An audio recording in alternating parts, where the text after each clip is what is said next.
మీకు చిత్రమైన విషయం ఏంటంటే ఉమ్మడి అసెంబ్లీలో మొదటి 6 ఎన్నికల్లో బ్రాహ్మణ్ ఎమ్మెల్యేస్ దాదాపు 20 నుంచి 25 మంది ఉండేవారు.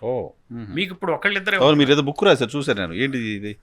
కులాంధ్రప్రదేశ్ అని. కులాంధ్రప్రదేశ్ అన్ని దేశమే కుల భారతం. ఇది ఆంధ్రప్రదేశ్ వరకు దాని టైటిల్ కులాంధ్రప్రదేశ్ అని రాశాం.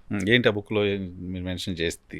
మేము ఏం చేసామంటే గత 16 మనకి ఎంతవరకు 16 ఎన్నికలు జరిగినాయండి ఆంధ్రప్రదేశ్ కానీ తెలంగాణ కానీ. ఈ ఆంధ్రప్రదేశ్లో ఏమైందంటే ఆ 13 జిల్లాల ఆంధ్రప్రదేశ్ ఉంది కదా, అందులో ఎంతమంది ఎమ్మెల్యేలు అయ్యారంటే 2902 మంది అయ్యారు. 2902. తెలంగాణలో 1743 మంది ఎమ్మెల్యేలు అయ్యారు.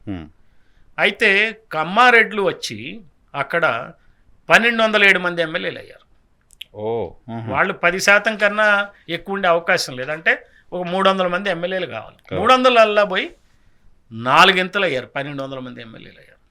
సో కులగణన అనేది ఎందుకు అవసరం? ఇదే చెప్తున్నాం. ఎమ్మెల్యేల కులాలు తెలిస్తే మనకి అప్పుడు మనం ఏమవుతున్నామో తెలుసు. అదే బీసీలు ఎంతమంది అయ్యారు ఎమ్మెల్యేలు? 498 మంది అయ్యారు.